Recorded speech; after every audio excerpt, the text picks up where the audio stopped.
বিসমিল্লাহির রহমানির রহিম। ইন্নাল হামদুলিল্লাহ ওয়াসসালাতু ওয়াসসালামু আলা রাসূলিল্লাহ ওয়া বাদ। কোরআনিক ল্যাঙ্গুয়েজ কোর্সের আজকের ক্লাসের 14তম লেকচার থেকে আমরা শিখবো ইনশাআল্লাহ। 14তম লেকচার শিটে আমাদের আলোচ্য বিষয় হচ্ছে মোরাক্কাব তাওসিফি বা গুণবাচক যৌগিক শব্দ। আমরা গত ক্লাসে বলেছিলাম যৌগিক শব্দ দুই দুই ধরনের হয়ে থাকে সাধারণত। একটি হচ্ছে মোরাক্কাব এদাফি বা সম্পর্ক সম্বন্ধবাচক যৌগিক শব্দ। আরেকটি হচ্ছে মোরাক্কাব তাওসিফি বা গুণবাচক বা বিশেষণবাচক যৌগিক শব্দ। অর্থাৎ যেখানে কোনো ব্যক্তি বস্তু এর দোষ গুণ উল্লেখ করা হয়, দোষ গুণ অবস্থা উল্লেখ করা হয়, সেই জাতীয় শব্দগুলোকে যৌগিক মোরাক্কাব তাওসিফি বা গুণবাচক যৌগিক শব্দ বলে। তো আমরা একটু দেখে আসি যে এখান থেকে আমাদের শিখন ফলগুলো বা লার্নিং আউটকাম গুলো কি আসবে।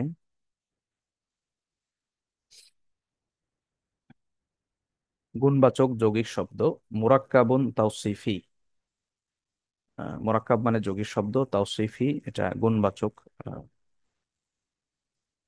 তো আজকের ক্লাসের যে লার্নিং আউটকাম গুলো আছে আমাদের জন্য, গুণবাচক যৌগিক শব্দের পরিচয় দিতে পারবো আমরা, যে গুণবাচক যৌগিক শব্দগুলো কাকে বলে এগুলো আমরা বলতে পারবো। গুণবাচক যৌগিক শব্দ তৈরি করতে পারবো, যে গুণবাচক যৌগিক শব্দগুলো কিভাবে তৈরি করতে হয় এই নিয়মটা আমরা জানবো। আর কোরআনের গুণবাচক যৌগিক শব্দগুলো চেনার উপায় কি এটাও আমরা জানবো। কোরআনে গুণবাচক যৌগিক শব্দগুলোর অর্থ কিভাবে উদ্ঘাটন করতে হয় এটা আমরা ইনশাআল্লাহ আজকে থেকে পারবো আশা করছি। তো গুণবাচক যৌগিক শব্দগুলো আসলে কি, এখানে দেখুন আমি আপনাদের সামনে কয়েকটা বাংলা শব্দ উল্লেখ করেছি, বাংলা যৌগিক শব্দ উল্লেখ করেছি: ভালো ছেলে, কালো ছেলে, দুষ্ট ছেলে। তো এখানে এই ভালো, কালো, দুষ্ট এই তিনটা বৈশিষ্ট্য হচ্ছে এখানে যে ছেলেগুলোর কথা বলা হচ্ছে তাদের বৈশিষ্ট্য। এবং এখানে এই ছেলেটার বৈশিষ্ট্য হচ্ছে সে ভালো, এখানে এই ছেলেটার বৈশিষ্ট্য হচ্ছে সে কালো, এই ছেলেটার বৈশিষ্ট্য হচ্ছে সে দুষ্ট। তো এখানে গুণবাচক যৌগিক শব্দ দ্বারা সাধারণত দোষ গুণ অবস্থা বোঝায়। তো এখানে ভালো ছেলে এটা হলো ছেলেটার একটা ভালো গুণ, কালো ছেলে এটা কোনো খারাপ গুণ নয়, এটা একটা অবস্থা। যে এই ছেলেটার একটা অবস্থা, সে সে কালো। আর দুষ্ট ছেলে এটা ছেলেটার একটা দোষ বা এটা তার একটা খারাপ গুণ। তো এখানে ভালো, কালো, দুষ্ট মূলত এখানে এটা হচ্ছে গুণ, এটা হচ্ছে তার অবস্থা, এটা হচ্ছে তার দোষ। তো মূলত গুণবাচক যৌগিক শব্দ দ্বারা দোষ গুণ অবস্থা যে কোনো একটাকেই বোঝায়। যে কোনো ব্যক্তি বা বস্তুর যদি দোষ গুণ অবস্থা বোঝানো হয় তাহলে সেটা হয় আহ মোরাক্কা সেই সে- সেই দোষ বা গুণ মিলে যেই শব্দটা হয় আহ সেটা হয় মোরাক্কাব তাওসিফি বা গুণবাচক যৌগিক শব্দ। তো এই ক্ষেত্রে গুণ দোষ অবস্থা বোঝায় এমন ইসেমকে বলা হবে সিফাত। আরবিতে সিফাত মানে বৈশিষ্ট্য। তো এই যে ভালো, কালো, দুষ্ট এগুলো হচ্ছে সিফাত। কার সিফাত? এই ছেলেটার সিফাত, মানে বৈশিষ্ট্য বা বিশেষণ আমরা বলতে পারি, বিশেষণ বা সিফাত। তো এই বিশেষণ জাতীয় শব্দগুলো ইসেম। বিশেষণ বা বৈশিষ্ট্য জাতীয় যে শব্দগুলো আমরা ব্যবহার করি আরবি ভাষায় এগুলো ইসেম জাতীয় শব্দ। তো এই শব্দটা আমরা একটু মনে রাখবো। মোরাক্কাব তাওসিফির একটা পার্ট হলো সিফাত, অর্থাৎ দোষ গুণ অবস্থা জাতীয় যে শব্দগুলো আমরা পাবো যৌগিক শব্দে, এই শব্দগুলো সিফাত হিসেবে ব্যবহার হবে। এরপরে এই দোষ গুণ অবস্থাটা যার, যেই ব্যক্তি বা বস্তুর, আহ সেটা হচ্ছে মাউসুফ। তাহলে যে ইসেমের দোষ গুণ অবস্থা বর্ণনা করা হয় তাকে বলা হয় কি? মাউসুফ। তাহলে এখানে আমরা মোরাক্কাব তাওসিফির দুইটা পার্ট পেলাম, একটা হলো মাউসুফ অর্থাৎ ব্যক্তি বা বস্তু হচ্ছে মাউসুফ, আর এই ব্যক্তি বা বস্তুর দোষ গুণ অবস্থা হচ্ছে সিফাত। তাহলে এখানে দুইটা পার্ট পেলাম। আর আমরা গত ক্লাসে পড়েছি হলো আহ সম্বন্ধবাচক যৌগিক শব্দের একটা পার্ট হলো মুদাফ, আর একটা পার্ট হচ্ছে মুদাফ ইলাইহি। তো এখানে আমরা দেখছি দুটি পার্ট, একটি হচ্ছে মাউসুফ আর একটি হচ্ছে সিফাত। মাউসুফ হচ্ছে ব্যক্তি বস্তু, আর সিফাত হচ্ছে ওই ব্যক্তি বস্তুর দোষ গুণ অবস্থা। আর আরে, মাউসুফ সবসময় ব্যক্তি আবার বস্তু হবে এমন বিষয় না, যে কোনো জিনিস হতে পারে মাউসুফ, সেটা ব্যক্তি বস্তু অথবা কোনো বিষয় হতে পারে। তো এই মাউসুফ আর সিফাত এই দুইটা মিলেই হয় হলো মুরাক্কাব তাওসিফি বা গুণবাচক যৌগিক শব্দ।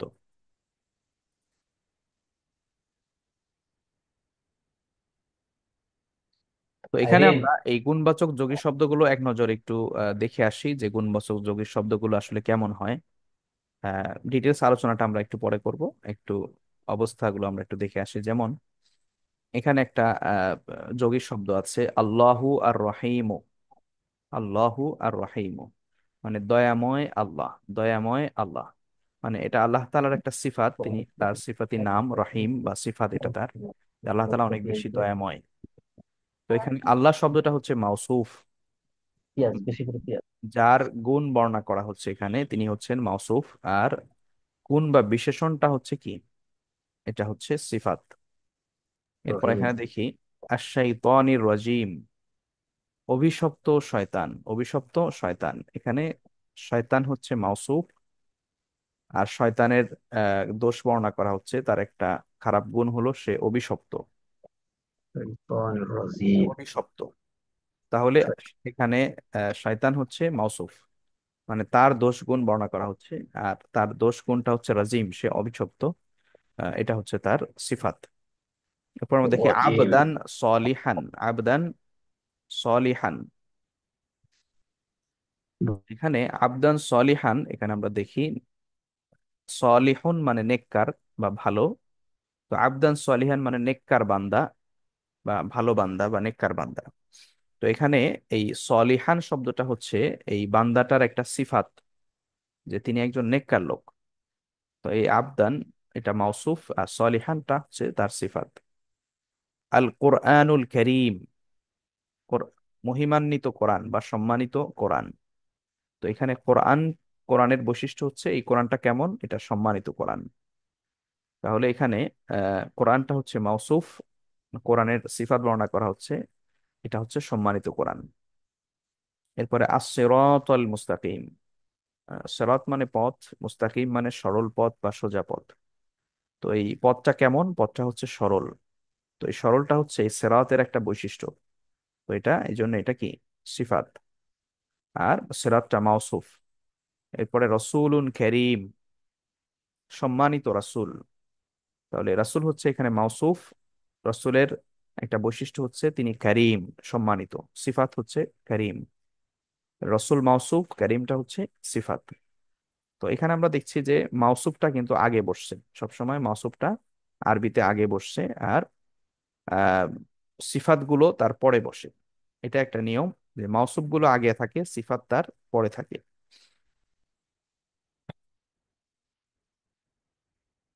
তো এর গঠন রীতিগুলো আমরা একটু আলোচনা করে নিই যে এগুলোর গঠন রীতি কেমন।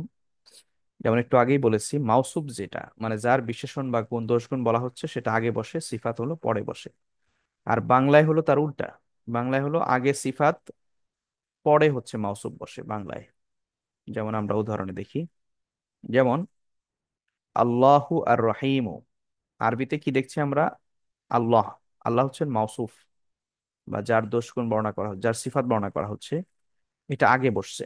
এরপর আর রহিম, এটা হচ্ছে তার সিফাত বা গুণ, দোষ গুণ অবস্থা গুণ। তাহলে এটা হচ্ছে এটা পরে বসছে। আর বাংলায় আমরা কি দেখছি, বাংলায় হলো আগে গুণটা দয়াময়, আগে গুণটা পরে যার গুণ বর্ণনা করা হচ্ছে তার নাম আল্লাহ। তো তাহলে এখানে দয়াময় আল্লাহ। তো বাংলাতে গুণটা আগে বলা হয়, ব্যক্তি বা যার দোষ গুণ বর্ণনা করা হচ্ছে তিনি পরে বসে। অভিশপ্ত শয়তান, এই যে অভিশপ্তটা আগে বসছে, সিফাতটা আগে, বাংলাতে সিফাত আগে, শয়তান বা মাউসুফটা পরে বসছে। নেককার বান্দা, এখানে আমরা দেখছি নেককারটা এটা কি বসছে, আগে বসছে, পরে বান্দা পরে।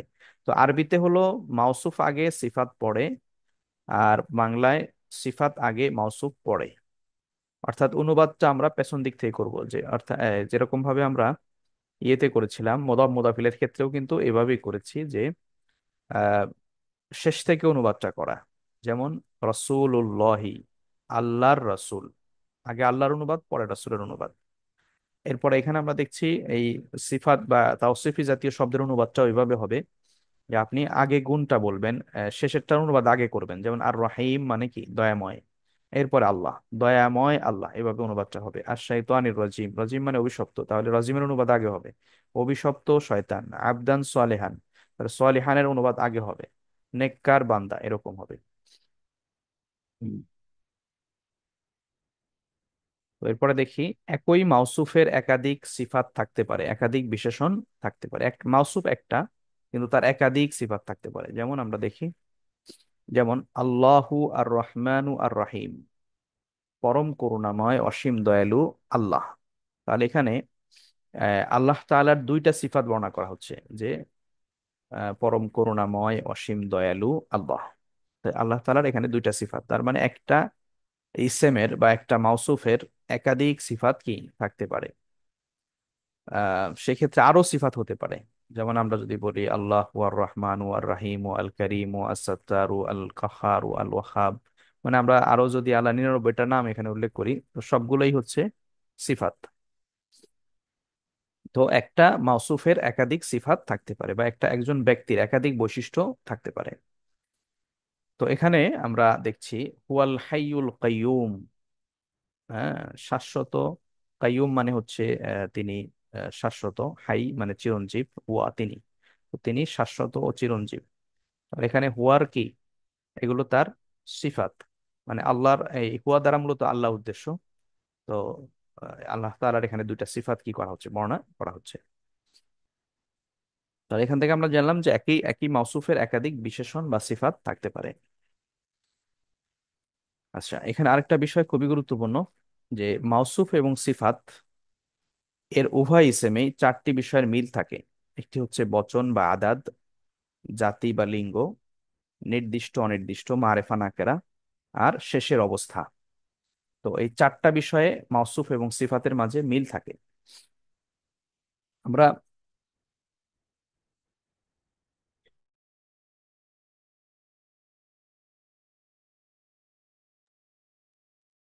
আমরা এখানে গত ক্লাসে যেটা দেখেছি, যে মুদাফ মুদাফিলের মাঝে কোনো বিশেষ মিল নাই, বরঞ্চ মুদাফে জবর শেষে জবর জের পেশ হয়, আর মুদাফিলাইতে শুধু জের হয়।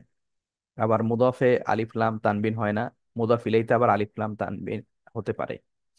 তো তার মানে মুদাফ মুদাফিলের বৈশিষ্ট্য ভিন্ন রকম পড়েছি আমরা। তো মাউসুফ সিফাতের বৈশিষ্ট্যটা একই রকম হবে, মানে মাউসুফ যে অবস্থায় থাকে সিফাতটাও ওই একই অবস্থায় থাকবে। এবং চারটা বিষয় মিল থাকবে, একটি হচ্ছে আদাদ, বচন, সংখ্যা, জাতি, জিন্স, যেটা আমরা শিখেছি মুজাক্কার মুয়ান্নাস সেটা, নির্দিষ্ট অনির্দিষ্ট বা মারেফা নাকেরা এটা, এবং শেষের অবস্থা, মানে জবর জের পেশ, জবরের অবস্থা, জেরের অবস্থা, পেশের অবস্থা। এই যে অবস্থাগুলো, এই অবস্থাগুলো কিন্তু কি মিল থাকবে। তো আমরা একটু দেখে আসি বিষয়গুলো কি। যেমন প্রথম আসি আদাত, সংখ্যা বা বচন, বচনের দিক থেকে মিল থাকবে। যেমন এখানে দেখেন, রজুলুন সলিহুন, সলিহুন মানে নেককার, রজুলুন মানে লোক, নেককার লোক, রজুলুন সলিহুন। এখানে রজুলুন শব্দটা এক বচন, ওয়াহেদ, যার কারণে সলিহুনটাও কি এখানে এক বচন ব্যবহার করা হয়েছে।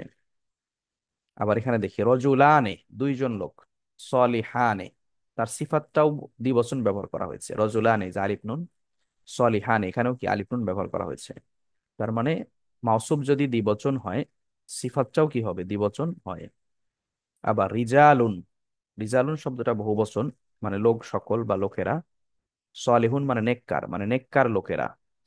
তো তাহলে এখানে এই রিজালুনটা বহুবচন হওয়ায় হওয়ায় তার সিফাতটাও কি বহুবচন ব্যবহার করা হয়েছে। মানে মাউসুফের বচন অনুযায়ী সিফাতের বচন হয়। সেটা মাউসুফ যদি এক বচন হয়, সিফাত এক বচন হবে, মাউসুফ দ্বিবচন হলে সিফাতটা দ্বিবচন হবে, মাউসুফ বহুবচন হলে সিফাতটা বহুবচন হয়। এটা একটা কমন নিয়ম। এরপর আমরা দেখি জিন্সগত মিল থাকবে, জিন্স, জাতি বা লিঙ্গ। যেমন এখানে বিনতুন, বিনতুন মানে হলো মেয়ে বা কন্যা। আহ এর সিফাত কি সলিহাতুন, মানে নেককার, নেককার মেয়ে, হ্যাঁ, বা নেককার কন্যা, যেটাই বলি না কেন। তো এখানে মেয়ে হওয়ার কারণে সলিহুন না হয়ে সলিহাতুন হয়েছে তার সিফাত, বিনতুন সলিহাতুন। আবার এখানে দেখি সাজারতুন তয়্যিবাতুন, সাজারতুন মানে গাছ, এটা মুয়ান্নাস, শেষে গোলতা আছে, যার কারণে তার সিফাত হিসেবে তয়্যিবাতুন আসছে। তয়্যিবাতুন মানে ভালো গাছ, ভালো। তো সাজারতুন তয়্যিবা মানে ভালো কি গাছ। হ্যাঁ, হলো? এরপরে আমরা এখানে দেখি আল মাউইজাতু, এই শব্দটাও কি মুয়ান্নাস, শেষে গোলতা আছে। তো যার কারণে তার সিফাতটা হাসানাতু এটাও কি গোলতা ব্যবহার করা হয়েছে, মুয়ান্নাস ব্যবহার করা হয়েছে, মানে সুন্দর উপদেশ। আল মাউইজাতুল হাসানাতু, মাউইজা ওয়াজুন থেকে আসছে, ওয়াজ ওয়াজ নসিহত আমরা যেটা বলি সেখান থেকে মাউইজা, উপদেশ, হাসানা সুন্দর উত্তম। আহ তাহলে এখানে আমরা দেখলাম যে জিন্সগত মিল থাকবে দুটো শব্দের মাঝে। প্রথমে পেলাম আমরা আদাত বা পচনের দিক থেকে মিল থাকবে, 2 নম্বর পেলাম আমরা জিন্সগত মিল থাকবে, যেমন এটা মুয়ান্নাস হলে এটা মুয়ান্নাস হবে। দেখেন এখানেও কিন্তু একই অবস্থা, এটা মুজাক্কার, রজুলুন মুজাক্কার, এই জন্য সালেহুন হয়েছে, এটাও মুজাক্কার হয়েছে। এরপর আরেকটি হচ্ছে মারেফা ও নাকেরা। হ্যাঁ, নির্দিষ্ট ও অনির্দিষ্ট এই দিক থেকেও মিল থাকবে। যেমন এখানে দেখেন আহ আল বালাদুল আমিন, আমিন মানে নিরাপদ, আল বালাদ মানে নগরী বা শহর। তো আল বালাদুল আমিন নিরাপদ নগরী। তো এখানে এই বালাদ শব্দটা আহ মারেফা, আলিফ লাম যুক্ত হয়েছে মারেফা, যার কারণে আল আমিন হয়েছে। হ্যাঁ, আমিন মানে এখানে নিরাপদ, আলিফ লাম যুক্ত হয়েছে এখানেও। শব্দটা মূলত আমিন, কিন্তু এই বালাদে আলিফ লাম থাকার কারণে আমিন এখানেও আলিফ লাম হয়েছে। তো এখানে আমরা দেখছি যে মারেফা, কোনো মাউসুফ যদি মারেফা হয় সিফাতটাও কি হয়েছে, মারেফা হয়েছে। এরপর আমরা দেখি আলফাদুলুল কাবীর, আলফাদুলুল কাবীর। তো এখানে আমরা দেখছি যে এখানেও আলিফলাম হয়েছে। আল ফাদলু মানে অনুগ্রহ, কাবির মানে বড়, বড় অনুগ্রহ। তো এখানে আমরা দেখছি এটাও মারেফা, আলিফলাম যুক্ত হয়েছে। আল কাবির তার সিফাতটাও কি হয়েছে, আলিফলাম যুক্ত হয়েছে। এরপর আমরা দেখি আজরুন করিম, সম্মানজনক প্রতিদান। আজরুন করিম, সম্মানজনক প্রতিদান।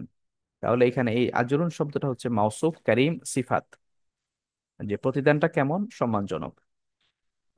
তো এখানেও আমরা দেখছি যে এখানে আজরুন শব্দটা নাকেরা শব্দ। হ্যাঁ, নাকেরা শব্দ, অনির্দিষ্ট, যার কারণে কারিম শব্দটাও নাকেরা, তার সিফাতটাও নাকেরা ব্যবহার করা হয়েছে, অনির্দিষ্ট শব্দ ব্যবহার করা হয়েছে।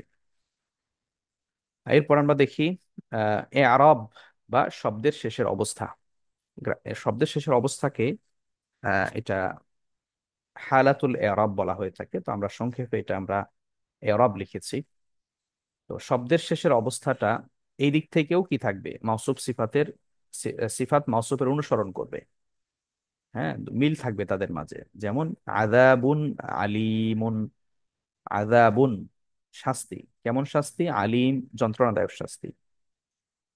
আহ, এখানে অবশ্য আলিম হবে, আইন হবে না। আপনার আহ, তবে এখানে এটা যদি কোরআনে থাকে তাহলে এটারও আরেকটা অর্থ আছে। হ্যাঁ, তো আযাবুন আলিম মানে হচ্ছে যন্ত্রণাদায়ক শাস্তি। তো এখানে আযাবুন এখানে পেশ হয়েছে, আলিমুন এখানেও কি হয়েছে, পেশ হয়েছে। তার মানে আমরা দেখছি যে এই আহ, মাউসুফে যদি পেশ হয় সিফাতেও কি হবে, পেশ হবে। আবার মাউসুফে যদি জের হয় সিফাতেও কি হবে, জের হবে। যেমন ইয়াউমিন আযীমিন। হ্যাঁ, এখানে আমরা দেখছি ইয়াউমিন আযীম, মহাদিবস বা মহাদিন। তো ইয়াউমিন এখানে কি হয়েছে, জের হয়েছে, যার কারণে আযীমিন তার সিফাতেও জের হয়েছে। আযাবান শাদীদা, আযাব কেমন আযাব, শাদীদান যন্ত্রণাদায়ক, কঠিন আযাব, কঠিন আযাব। শাদীদ মানে কঠিন। তো এই আযাবের এটা একটা সিফাত, যে কেমন আযাব, এটা শক্তিশালী আযাব, কঠিন আযাব। তো এখানে জবর হয়েছে, আযাবে জবর হওয়ার কারণে আহ, এটা সাদীদান এখানেও শেষে জবর হয়েছে। তো শব্দের শেষের অবস্থার মিল থাকবে। অর্থাৎ এখানে আমরা দেখলাম যে মাউসুফ এবং সিফাতের মাঝে 4টা বিষয়ের কি থাকে, সাধারণত মিল থাকে। যে মাউসুফ যদি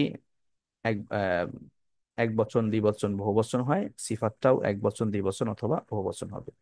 মাউসুফ যদি মুজাক্কার হয় সিফত মুজাক্কার হবে, মাউসুফ যদি মুয়ান্নাস হয় সিফাত মুয়ান্নাস হবে, মাউসুফ মারেফা হলে সিফাত মারেফা হবে, মাউসুফ নাকেরা হলে সিফাত নাকেরা হবে, মাউসুফ যদি শেষে রফা হয় বা পেশ হয় আহ, সিফাতটাও পেশ হবে। মাউসুফ যদি শেষে জবর হয় সিফাতেরও শেষে জবর হবে। মাউসুফ যদি শেষে পেশ হয় সিফাতের শেষেও পেশ হবে। অর্থাৎ তার এই 4টা অবস্থা মিল থাকে, মাউসুফ সিফাতের সাথে 4টি অবস্থার মিল থাকবে। একটি হচ্ছে আদাদ, জিন্স, মারেফা নাকেরা এবং এরাব। তো আশা করি আপনাদের কাছে বিষয়টা বুঝে আসছে। এই অবস্থাগুলো দেখলে আপনারা বুঝবেন হচ্ছে যখন দেখবেন দুইটি ইসেম পাশাপাশি আছে এবং দুইটি ইসেমের মাঝে এই ধরনের বৈশিষ্ট্য আছে, তখন আপনারা বুঝবেন যে প্রথমটা হচ্ছে মাউসুফ, পরেরটা হচ্ছে সিফাত। তখন অনুবাদটা পেছন দিক থেকে করতে হবে।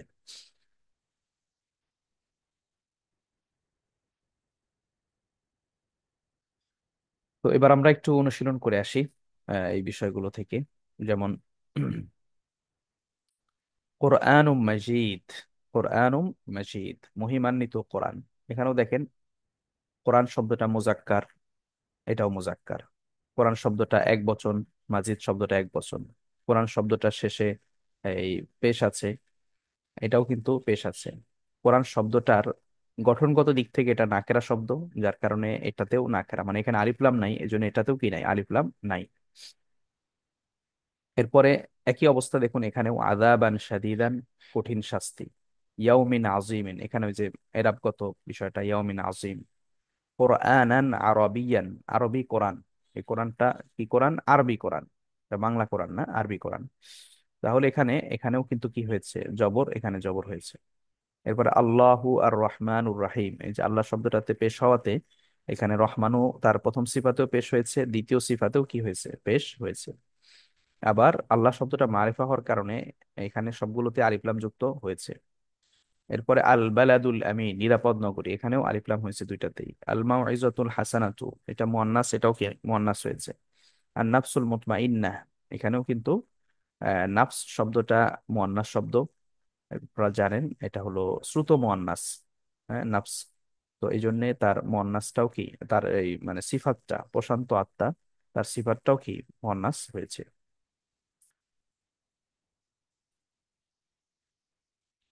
এরপর আমরা আরো কিছু দেখি, যেমন লাইলাতু মুবারাকা, বরকতময় রাত্রি, এটা মাউসুফ, এটা হচ্ছে সিফাত। বরকতময় রাত্রি। ইলাহু ওয়াহিদ, এক ইলাহ, অর্থটা এখান থেকে হবে, এক ইলাহ। আয়াতুম বাইয়িনাতুন, বাইয়িনা মানে সুস্পষ্ট, আয়াত মানে আয়াত, সুস্পষ্ট নিদর্শন। দলালুম মুবিন, মুবিন মানে কি, আহ, সুস্পষ্ট। আহ, দলাল মানে ভ্রষ্ট বা গোমরাহি, তো সুস্পষ্ট গোমরাহি। পরে জান্নাতিন আলিয়া, হ্যাঁ, জান্নাত, কেমন জান্নাত, এটা সুউচ্চ জান্নাত, সুউচ্চ জান্নাত, এভাবে অর্থ হবে। আল ফাদলুল কাবীর, বড় অনুগ্রহ। কওমুম মুসরিফুন, সীমালঙ্ঘনকারী গোষ্ঠী। এখানে দেখেন কওম শব্দটা আমরা নিজেই বহুবচন, যার কারণে এটা বহুবচন ব্যবহার হয়েছে। কওম, গোষ্ঠী বা জাতি। তো এখানে আহ, গোষ্ঠী বা জাতি, নিঃসন্দেহে এই শব্দটাই মূলত বহুবচন জাতীয় শব্দ, কারণ একজন বা দুইজন দিয়ে কিন্তু গোষ্ঠী বা জাতি হয় না, দুইয়ের অধিক লাগে। তো ইয়াউমিল মাউউদ, মাউউদ মানে প্রতিশ্রুত, ওয়াদা থেকে এসেছে, ওয়াও আইন দাল থেকে মাউউদ, প্রতিশ্রুত ইয়াউম, দিবস। হ্যাঁ, তো এখানেও কিন্তু এই যে জের, এটা জের হওয়ার কারণে এটাও জের হয়েছে। আদাবুন আলিম, যন্ত্রণাদায়ক শাস্তি। এরপরে আজরুন করিম, সম্মানজনক প্রতিদান। তাহলে এখানে আমরা দেখছি যে এগুলো মাউসুফ আগে, সিফাত পরে, এবং সবগুলো জায়গায় কিন্তু আমরা একটা জিনিস লক্ষ্য করেছি, মাউসুফের ইয়া অনুযায়ী, অবস্থার আলোকে সিফাতের অবস্থা হয়েছে। মাউসুফ এবং সিফাতের মাঝে চারটি বিষয়ের আপনি মিল আছে, সবগুলোতেই আপনি কিন্তু এই চারটি বিষয়ের মিল পাবেন। তো সেই চারটি বিষয় কি কি? এক নাম্বার হলো আদাদ বা বচন, দুই নাম্বার বলেছি আমরা জিন্স বা লিঙ্গ, তিন নাম্বার বলেছি আমরা মরাব মাবনি, মারেফা নাকেরা, নির্দিষ্ট অনির্দিষ্ট। চার নাম্বার আমরা বলেছি হলো এআরাব বা শব্দের শেষের অবস্থা। তো এই চারটা বিষয় খেয়াল রাখলে আপনার জন্য এই যৌগিক শব্দটা চেনা সহজ হবে ইনশাআল্লাহ।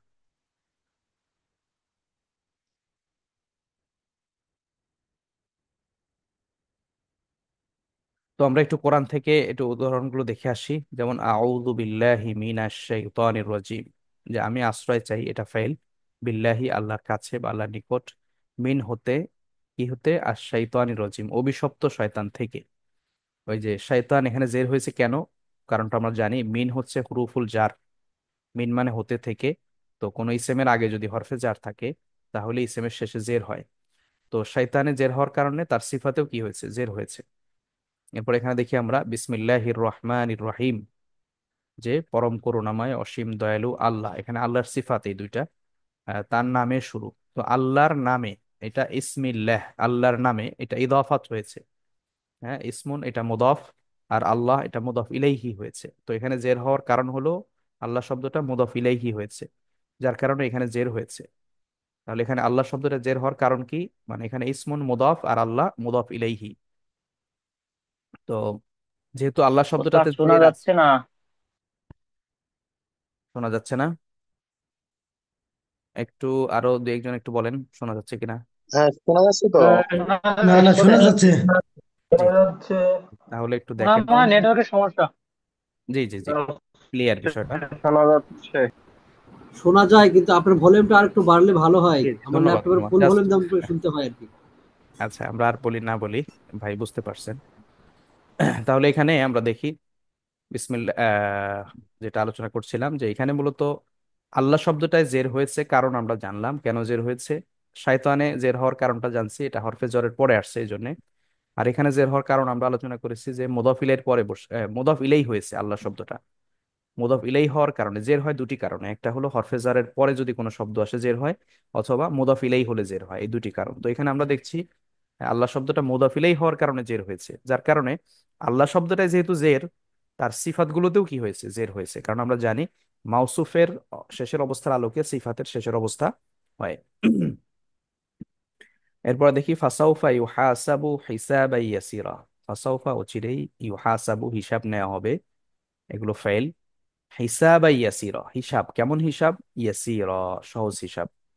তো এখানে জবর হয়েছে হিসাব, এই হিসাবটার অবস্থা কেমন? সহজ হিসাব। তো এটাতে জবর হওয়ার কারণে এখানেও কি হয়েছে? জবর হয়েছে। তাহলে সহজ হিসাব এভাবে অনুবাদ হবে, সহজ হিসাব। তো এখানে জবর কেন হয়েছে এই আলোচনা এখন করা যাবে না, এটা এখন বুঝবেন না, এটা ফাইলের আলোচনার মধ্যে আসবে। এরপর আমরা দেখি সামনে যালিকাল ফাউজুল কাবীর।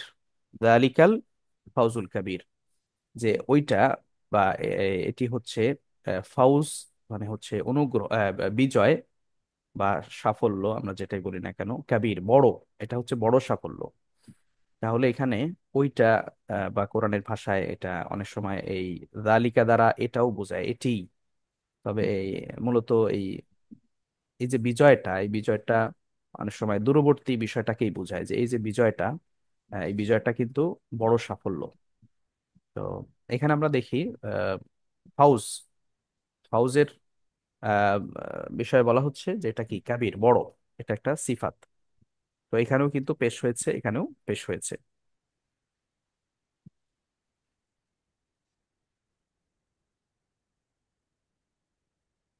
তো এখানে দেখি বাল হুয়া কোরআন মাজিদ, বরং এটা হচ্ছে কোরআন। কেমন কোরআন? মাজিদ, মর্যাদা সম্পন্ন বা মহিমান্বিত কোরআন।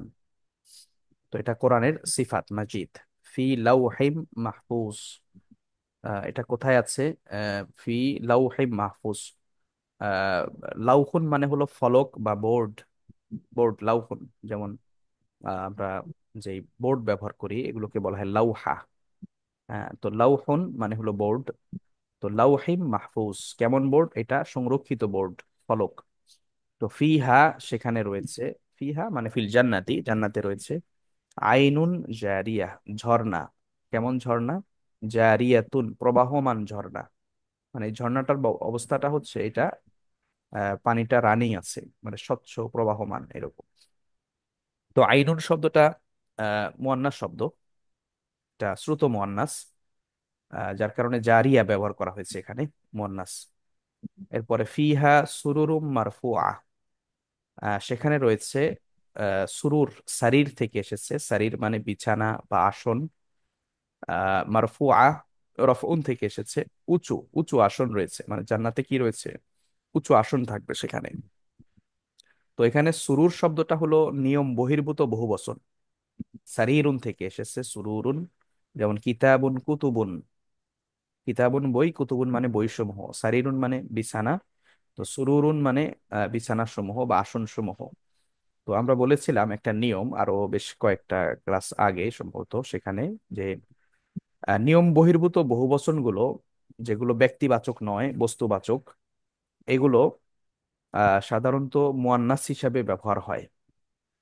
নিয়ম বহির্ভূত বহুবচনগুলো যদি বস্তুবাচক হয় বা ব্যক্তিবাচক না হয়, সেই ক্ষেত্রে এগুলো কি হয়, মুয়ান্নাস হিসাবে এগুলো ব্যবহার হয়।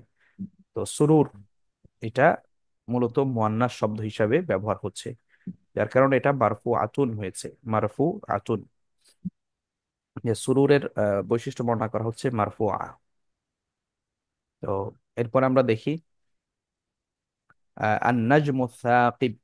আন নাজমু সাকিব, নাজমুন মানে তারকা, সাকিব মানে উজ্জ্বল। তো এখানেও নাজম শব্দটা মারেফা, সাকিব এটাও মারেফা ব্যবহার করা হয়েছে। এখানে পেশ, এখানেও পেশ, এটা মুয়ান্নাস, এটাও মুয়ান্নাস, এটা এক বচন, এটাও এক বচন। তো এরকম কিন্তু মিল আছে। তো এভাবে আমরা দেখলাম যে আহ মুরাক্কাব তাওসিফি শব্দগুলো চেনার উপায়টা আমরা দেখলাম, এবং মুরাক্কাব তাওসিফি শব্দগুলো কিভাবে চিনতে পারবো এটাও আমরা জানলাম, এবং মুরাক্কাব তাওসিফ শব্দগুলোর অর্থ কিভাবে উদ্ঘাটন করতে হয় সেগুলো আমরা মোটামুটি জানলাম। তো এই পর্যায়ে কারো কোনো প্রশ্ন বা জানার বিষয় থাকলে প্রশ্ন করতে পারেন।